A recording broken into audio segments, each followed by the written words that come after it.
Disclaimer. The audiovisual content featured on this channel is presented for cultural, educational, and historical preservation purposes.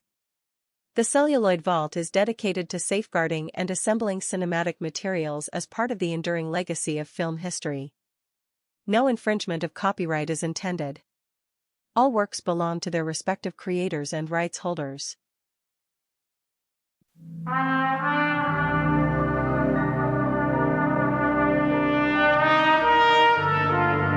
I got involved with Chinatown back in '71.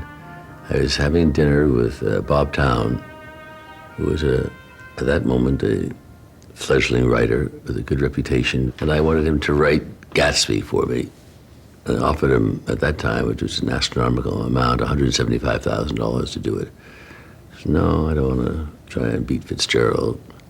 I'm writing a story called Chinatown. He began telling me about it. He says, let's do that instead. And instead of giving him $175,000 to write Gatsby, he took $25,000 because he wanted to write Chinatown. The title had come from a Hungarian vice cop. He had said that he worked vice and he worked in Chinatown. And I asked him what he did, and he said as little as possible. And I said, well, what kind of law enforcement is that? And he said, hey man, when you're down there with the tongs and the different dialects, you can't tell who's doing what to who, and you can't tell whether you're being asked to help prevent a crime or you're inadvertently lending the color of the law to help commit a crime. So we've decided that the best thing to do when you're in Chinatown is as little as possible.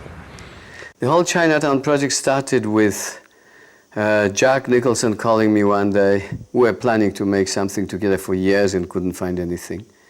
One day he called me in Rome and said that Bob Towne has written an exciting script, and soon after Bob Evans called me with the same news. I wanted a European's vision, not an American vision of it, because the Europeans see America differently. So I read the script. It was the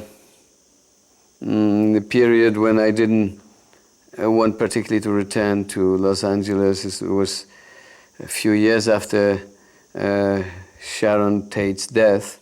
He wasn't that anxious at the moment to come back to America, so the tragedy he had, and the picture brought him back to America. The script was exciting. It was long. It was about 180 pages or something like that. But it had really great material for a movie, so eventually I went to discuss it with them. I mean, most detective movies had been about exotic falcons, about heists, jewels, weird crimes of one kind or another. Water and power? That was unusual. That dam's a con job. What dam? The one your husband opposed. They're conning L.A. into building it, but the water's not going to go to L.A., it's coming right here. To the valley? Everything you can see, everything around us. Bob wrote the script with Jack in mind, and many of his lines are really Jack's language. I did write it with Jack in mind. So his temperament, his manner, and the way he uses language, all of it was part of inspiration of the character. Look, you sue me, your husband dies, you drop the lawsuit like a hot potato, all of it quicker than the wind from a duck's ass. He wasn't the huge star that he is today. He was a big star on the way up. But it cemented him as not only a character actor, but a leading actor. And, you know, the more you watch it, the more you realize what an extraordinary actor he is. Do you know me?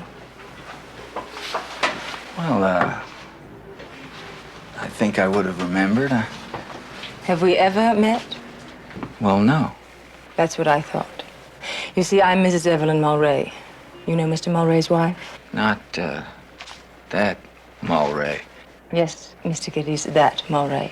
The classic female in noir films is a Black Widow. The Faye Dunaway character, in a way, is a character who gives you those expectations as being potentially that. But in fact, she's the heroine of the movie. In fact, she's the one person in the film that is operating out of decent and selfless motives. I wanted Faye Dunaway from the start to play Evelyn, and many people were for Jane Fonda. I really saw Faye in this role. And I remember my mother of that pre-war period, she did what was fashionable in those times, that is to plug the eyebrows and draw the thin line, and to put the lipstick in a cupid bow here. And that's how I wanted Faye to look in the film. And she indeed applied that makeup systematically. As a matter of fact, so systematically that finally it drove me nuts, because after not only every shot, but every take, she was back in front of the mirror redoing her lips and the eyebrows and the powder. She was extraordinary, and I don't think anyone could have played it as well. How much are you worth? I have no idea. How much do you want? No, I just want to know what you're worth. Over 10 million? Oh, my, yes. Why are you doing it? How much better can you eat? What can you buy that you can't already afford? The future, Mr. Gitz. The future. I think that John Huston playing Noah Cross, outside of Jack, is, I would say, the most important piece of casting in the movie. John really shamelessly, in the best way, brought a sense of evil, and that could only be made possible, not because he played it in an evil way, quite the contrary. He was this charming, kind of courtly man. He brought with it all the weight of John Huston, all the power of Huston as a director. John was my choice from the very start. When one reads the script, one imagines the characters, and I imagine Faye in this part. I imagine John in the part of her father. Hold it there, kitty cat. The cameo role that I played, if I remember correctly, was Robert Towne's idea. He said, you must play that part or something like it. And I thought it would be fun for the crew and everybody. It was rather sort of inside joke. You're a very nosy fellow, kitty cat, huh? You know what happens to nosy fellows? Huh? No? Wanna guess? Huh? No? Okay. They lose their noses. I remember first thinking of slitting in here, but somehow for a nosy detective to have his nose slit just seemed like a good idea. I thought of a knife that would have a swiveling tip on it, and I asked them to build it for me, and they did it very well. It was, of course, swiveling in one direction and not in the other.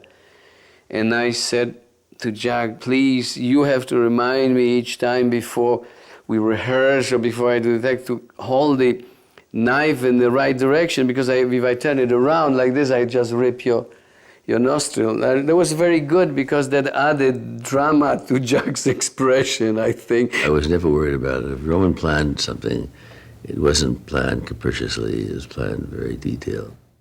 I think a story of a private eye in Marlowe's style has to be told radically subjectively. It's really all seen or heard by the character that plays Jack Nicholson. When he's hit on the head, he faints, it's a blackout. When he opens his eyes, he sees Faye Dunaway. It's very much like Raymond Chandler's novels. The characters in the film, I tried to draw from life, not from film. I mean, starting with the Philip Marlowe prototype of Gittes. I mean, Philip Marlowe in Dashiell Hammett movies was always the tarnished knight. My favorite thing about the movie is the time that things take. Going into the library, and Alan Warnick played that snotty guy in the Hall of Records who slaps the ruler down and says, "This is not a lending library, it's the Hall of Records." And the time Roman takes with that scene, or the infuriating amount of time that he takes when Jack is humming The Way You Look Tonight, and that wonderful character actress who's the secretary for Yale Burton, the new acting head of the Department of Water and Power, is getting annoyed with him. And his willingness to take time to listen to the guys scratching the name of Mulray off the door after he died. All of those moments, he uses them not only to advance the action, but it just generally creates a sense of reality. Well, I think a classic scene is when Jack grabs Faye. She's my daughter. My sister, my daughter. I said I want the truth!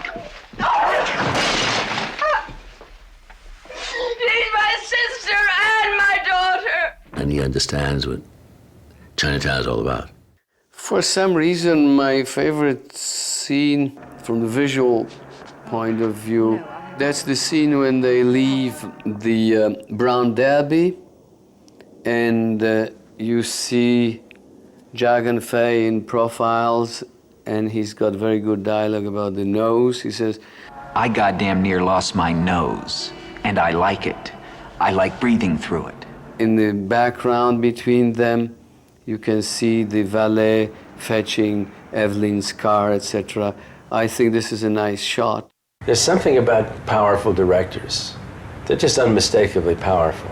I think he ended up probably teaching me more than anybody else had that I'd ever worked with. My collaboration with Roman on 2 pictures, that and Rosemary's Baby, that leads me to believe that there's no one quite like him. Each time I see any of my movies, there are plenty of things that I would like to change. That doesn't mean that the movie would be any better. For example, when Gittes is photographing on the roof, the couple downstairs, and I wanted to see the reflection of it in the lens of his Leica. I was hesitating a lot and discussing it, which way to put it upside down or the way it is. In the lens, normally it should reflect upside down.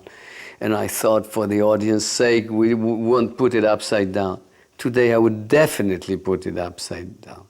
How many years have I got? She's mine, too. She's never going to know that. Bob, in those days, wanted a happy ending. He wanted the girl to survive and Cross to die. I was absolutely adamant that she has to die at the end if the film has to have any kind of meaning. So we fought and we parted before finishing the script. So there was no end to the script. Get away from her. You'll have to kill me first. Get away! And I wrote that scene literally like a couple of nights before we shot it. And I walked into Jack's trailer with a scene and said, Jack, rearrange the dialogue in your style. Jack took my dialogue and he started changing words and crossing, and that was what you have now in the film. I never thought it was a masterpiece, but I thought it could have been a failure. The masterpiece came, it built its own story, because it's a kind of film that you have to pay attention to. I don't think that today I could do the same film, that I wonder whether they would let me finish film in another way, but by a happy ending. I don't know that it could be made today. I think that it would be considered, at the budget that it would be required, too demanding for audiences. I think these were great days, and I felt very at home at Paramount then, and working with Bob was terrific because he adhered to the theory that the only thing that counts is the final result, and everything was secondary. With the passage of time, and I look at the movie and I think, God, it really is a good movie, you know? I've seen the picture a minimum of a dozen times on the screen. And not only does it hold up, which very few films do hold up after 25 years, but it's better.